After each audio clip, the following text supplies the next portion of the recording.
Assalamualaikum, selamat pagi dan salam satu Ramadan. Bertemu kita kembali di live Facebook National Cancer Society of Malaysia bersama dengan saya, Dina Nazri, sebagai moderator anda pada hari ini. Dan ini saya memperkenalkan pakar pemakanan daripada National Cancer Society of Malaysia, iaitu Crystal Ng, di mana kami akan membincangkan topik berkenaan dengan kanser dan pemakanan. Sekiranya saya menghidap kanser, apa yang boleh saya makan?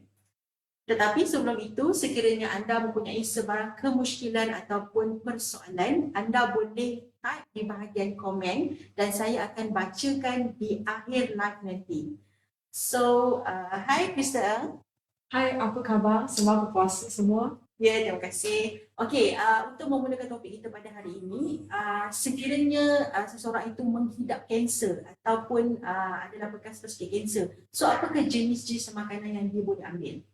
Ya, sebenarnya bila kita menghidap kanser, kebanyakan orang akan ambil makanan yang tinggi serat, terlampau banyak. Tapi adakah itu perlu untuk kita? Kita akan bincangkan hari ini. So, boleh tak kita nak tahu apakah dimaksudkan dengan makanan tinggi serat? Makanan tinggi serat adalah makanan yang mengandungi serat yang tinggi. So, apa itu serat? Serat merupakan satu nutrien yang biasanya kita dapat dari makanan tumbuhan. So, yang nutrien ni dia tak boleh nak dicerna oleh badan kita. So, dengan sebenarnya bila kita ambil makanan tinggi serat, dia akan melancarkan proses penghadaman kita. So, dia macam berus lah. Dia akan serap sisa-sisa dekat usus kita dan buangkan keluar dari badan kita. Jadi, sebenarnya merujuk kajian, dia dapat dengan pengambilan serat yang secukupnya, dia akan tolong kita mengurangkan risiko anda dapat kanser usus sebanyak 17% dengan secara keseluruhannya. Dengan pengambilan serat yang secukupnya, dia akan tolong kita mengekalkan berat badan yang normal. Kalau kita dapat berat badan yang normal, sebenarnya kita dapat mencegah daripada kena kanser. Ya, secara keseluruhan. Jadi maksudnya makanan tinggi serat ni dapat juga membantu kita dalam proses untuk menurunkan berat badan. Ya, betul. Okey, so jadi bilakah ataupun dalam masa sehari tu berapa banyak serat yang perlu kita ambil? Dalam sepanjang hari sebenarnya kita kena capai 30 gram serat. Macam mana kita nak capai pengambilan 30 gram serat sehari adalah dari sumber biji yang penuh ke kacang, kita boleh dapat dari buah dan sayur-sayuran. So macam mana dengan sukatan dia? Untuk bijiran penuh, kita kena ambil 4 hidangan dalam sehari. Sumber makanan bijiran penuh macam contoh nasi perang, nasi ataupun roti perang macam tu.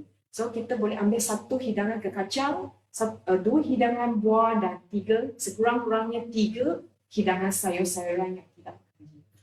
Okey, so kalau ada tak kesan-kesan sampingan kalau kita terlebih ambil serat? Sebenarnya kita boleh ambil serat yang banyak, tapi untuk sesetengah orang, bukan semua orang pun boleh ambil makanan tinggi serat secara banyak. Sebab untuk sesetengah orang dia akan rasa macam perut kembung atau perut banyak angin. So dia akan mengalami pelepasan gas yang gerak. Kadang-kadang setengah orang pun akan rasa kekejang, akan mengalami masalah kekejang. Oh, jadi kesan sampingannya tidaklah terlalu serius sehingga nak kena pergi hospital ke apa ke? Ya, tak ada. So kesan-kesan sampingan ringan sajalah. Walaupun yang ni adalah merupakan kesan-kesan ringan, tapi dia akan buatkan kita rasa tidak keselesaan. Ya, jadi dia akan mengganggulah aktivitas seharian kita. Okey. Jadi adakah semua orang sesuai untuk ambil makanan tinggi serat ni? Ya, sebenarnya walaupun makanan tinggi serat ni dia menyumbang banyak kebaikan untuk kita, tapi untuk sesetengah orang, macam contoh pesakit yang baru dapat tahu ada kanser usus, so sebelum kita buat operations, so yang ni kita kena kurangkan ambil makanan yang tinggi serat sebab kita kena kurangkan gejala, kita kena meringankan gejala macam contoh blood disorder, macam ada darah dalam kita punya najis, ataupun pesakit yang baru habis pembedahan. So yang ni kita kena merehatkan usus kita selama 4 hingga 6 minggu, ataupun yang pesakit yang baru buat pembedahan ostomi. So untuk pesakit ni kan, kalau baru lepas buat surgery, kena rehatkan usus kita selama 4 hingga 6 minggu. Lepas tu boleh start untuk ambil makanan yang tinggi serat secara perlahan. Okey, jadi macam mana, ada tak cara-cara kalau kita nak menghadkan pengambilan serat? Ya, sebenarnya kita ada beberapa cara untuk menghadkan pengambilan makanan yang tinggi serat. Macam contoh, kalau kita ambil buah atau sayur-sayuran, kita boleh buangkan kulit dulu. Kalau kita buat jus buah, kita boleh tapiskan. Lepas tu kalau bila kita ambil macam tadi kita ada galakkan untuk ambil bijiran penuh. Tapi untuk setengah keadaan, untuk sesetengah orang, kita kena lebih kepada bijiran halus. Macam contoh, kita akan galakkan untuk ambil nasi putih daripada ambil nasi merah.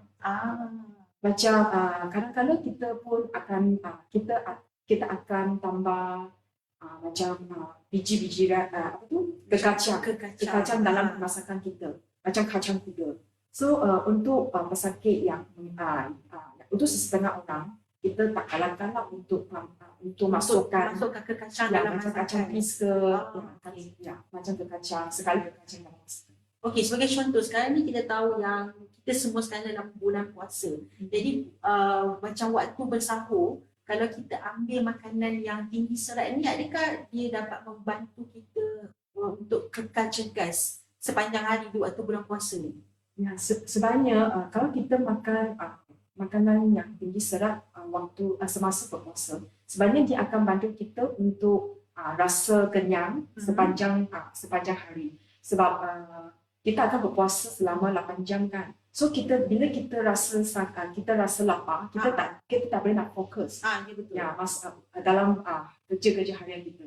Jadi kalau kita makan makanan tinggi serat, dia akan bagi kita rasa kenyang.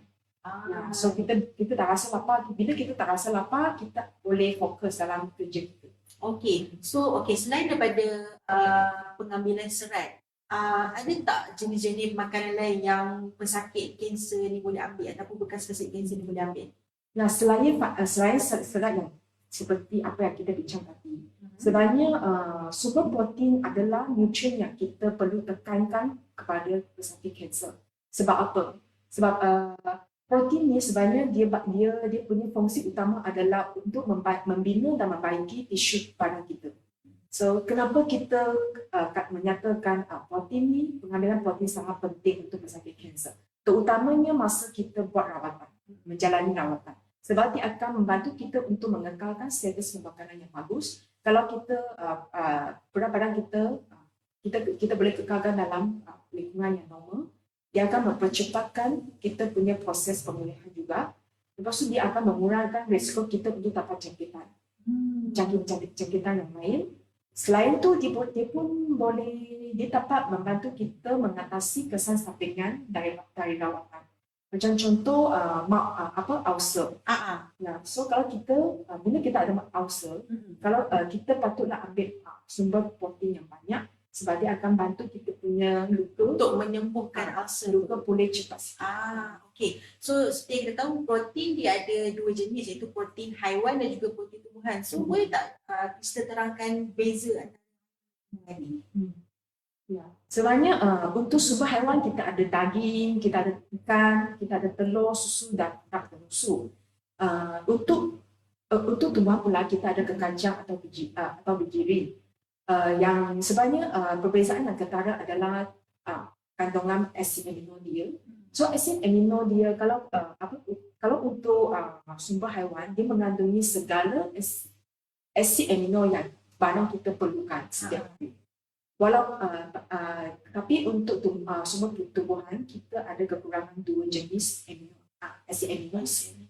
Selain macam soya, segala jenis sumber tumbuhan kekurangan dua jenis asid berbanding haiwan lah. Ya. Jadi sesuai tak kalau pesakit kanser ni nak ambil dua-dua jenis protein ataupun dia kena lebihkan haiwan ke ataupun lebihkan tumbuhan ke? Sebenarnya masa menjalani rawatan saya akan mencadangkan pesakit untuk lebihkan sumber haiwan daripada sumber tumbuhan. Sebab dia mengandungi semua jenis asid amino yang badan kita perlukan. Jadi dia akan mempercepatkan proses pemulihan. Yang selain itu, sumber haiwan kandungan nutrien, kandungan vitamin B12 dalam sumber haiwan pun tinggi daripada sumber tumbuhan. Dia akan bantu kita untuk dalam penghasilan sel darah merah.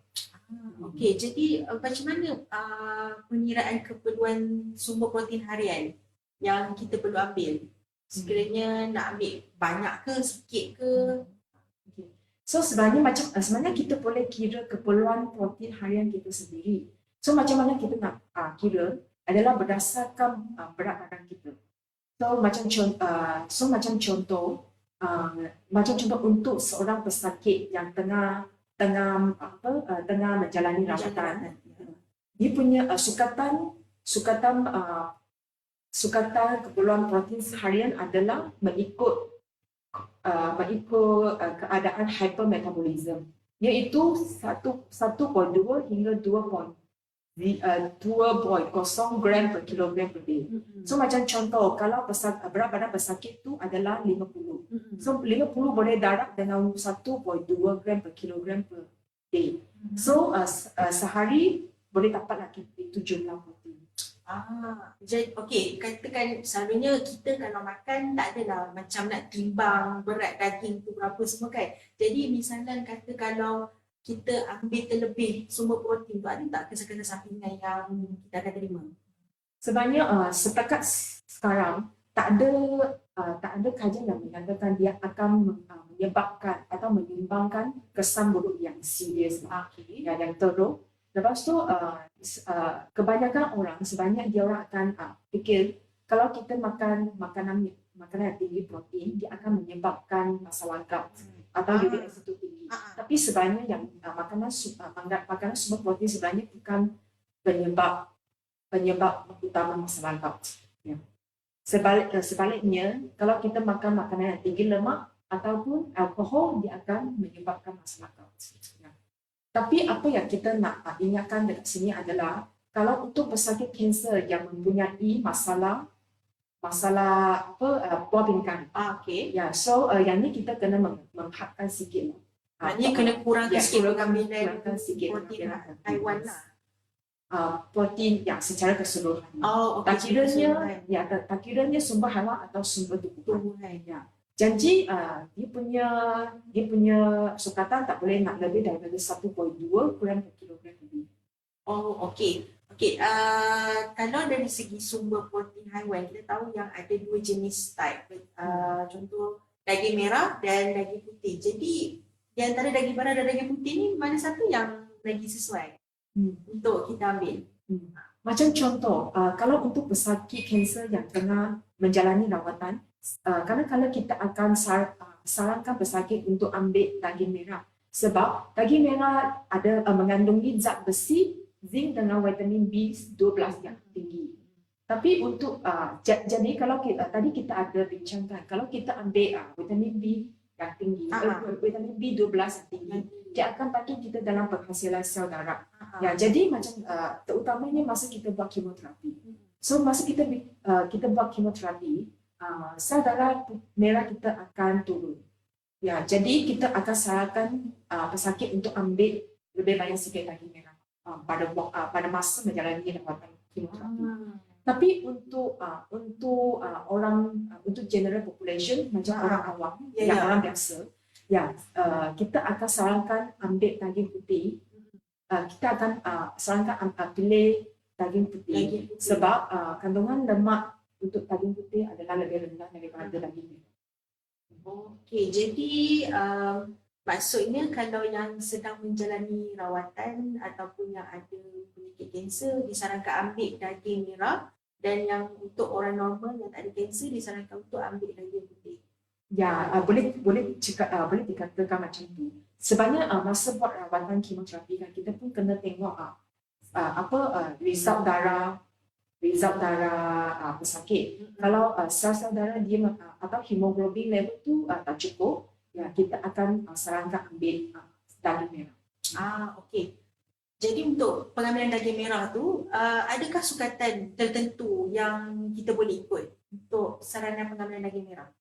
Sebenarnya WCRF, mengikut WCRF adalah satu pusat kajian yang international. Dia sebenarnya mencadangkan kita untuk menghadkan pengambilan daging merah tidak lebih daripada 3 porsi.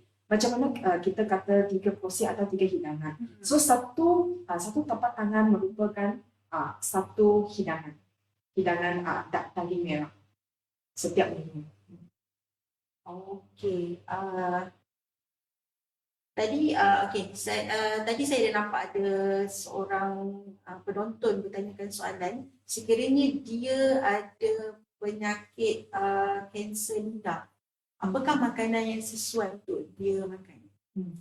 Untuk pesakit yang ada masalah susah nak telan, sebab pesakit ni mungkin kemungkinan besar dia akan mengalami masalah susah nak telan.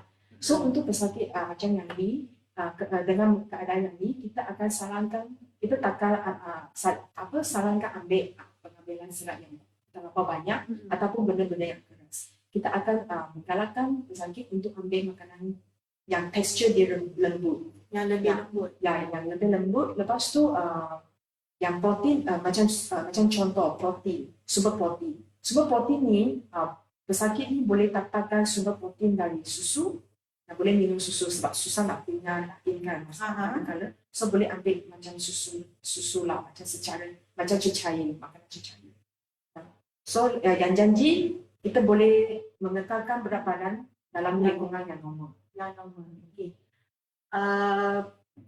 Saya rasa tak ada soalan lagi daripada penonton. So tapi sekiranya anda mempunyai soalan, boleh type di bahagian komen dan nanti Crystal akan menjawab persoalan anda. So Crystal, sebelum kita mengakhiri sesi perbincangan pada hari ini, ada apa pesanan tak kepada penonton?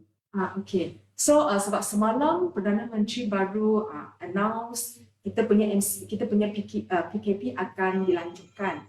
So jadi saya rasa mungkin kalau ada mungkin untuk sesetengah pesakit rawatan dia akan dilanjutkan juga. So mungkin anda akan rasa macam risau ke bimbang ke dengan penyakit anda.